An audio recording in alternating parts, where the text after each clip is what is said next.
Hello guys, അപ്പം ഞാൻ വന്നിട്ടുള്ളത് ഒരു അടിപൊളി ബീഫിൻ്റെ റെസിപ്പി ആയിട്ടാണ്. അപ്പോൾ അത് നമുക്ക് എങ്ങനെ ഉണ്ടാക്കാൻ നോക്കാം. ഞാൻ കുക്കറിലാണ് ഉണ്ടാക്കുന്നത്. അപ്പോൾ അതിലേക്ക് ഒരു വലിയ ഉള്ളി, 2 തക്കാളി, 3 പച്ചമുളക് എടുത്തിട്ടുണ്ട്. അത് നമുക്ക് കുക്കറിലേക്ക് ഇട്ട് കൊടുക്കാം.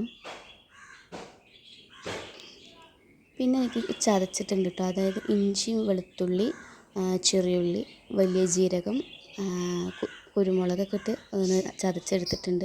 അപ്പോൾ അത് നമുക്ക് ഇട്ട് കൊടുക്കുന്നുണ്ട്. പിന്നെ കഴുകി വൃത്തിയാക്കിയിട്ടുള്ള ബീഫും അതിലേക്ക് ഇട്ട് കൊടുത്തിട്ടുണ്ട്.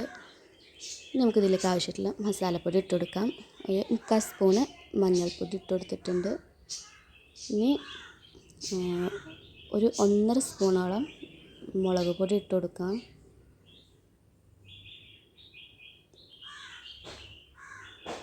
പിന്നെ അതിലേക്ക് ഒരു 4 സ്പൂണ് മല്ലിപ്പൊടി ഇട്ട് കൊടുക്കുന്നുണ്ട്.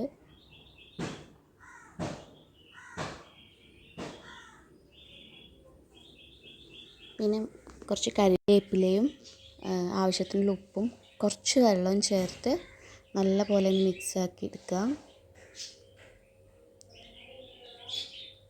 ഇനി ഇത് നമുക്ക് വേവിച്ചെടുക്കാം കേട്ടോ. ഞാനിവിടെ 9 വിസിലെടുത്തിട്ടുണ്ടായിരുന്നു. വേവിനനുസരിച്ച് ചെയ്യാം. ഇതൊക്കെ വിസിലൊക്കെ ചെയ്തതിന് ശേഷം ചട്ടി ചൂടാക്കിയിട്ട് അതിൽ നമുക്ക് വെളിച്ചെണ്ണ ഒഴിക്കുക.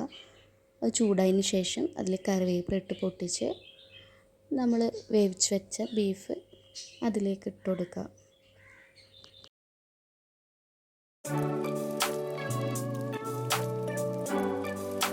ബീഫ് ഇട്ടതിന് ശേഷം നല്ല പോലെ ഒന്ന് ഇളക്കി കൊടുക്കാം.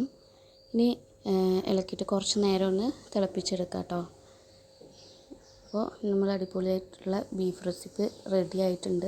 ഇതെൻ്റെ ഉമ്മാൻ്റെ റെസിപ്പിയാണ് കേട്ടോ. ഇക്കാടെ ഉമ്മാൻ്റെ റെസിപ്പിയാണ്. എനിക്ക് ഒരുപാട് ഇഷ്ടമുള്ള ഒരു ഐറ്റമാണിത്.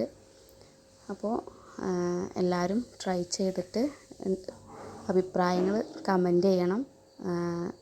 അപ്പോൾ എൻ്റെ വീഡിയോ ഇഷ്ടപ്പെട്ടാൽ ലൈക്ക് ചെയ്യും, ഷെയർ ചെയ്യും, അതുപോലെ സബ്സ്ക്രൈബ് ചെയ്യാനും മറക്കരുത്. അപ്പോൾ പുതിയ വീഡിയോ ആയിട്ട് വരാം. വരെ ബായ്.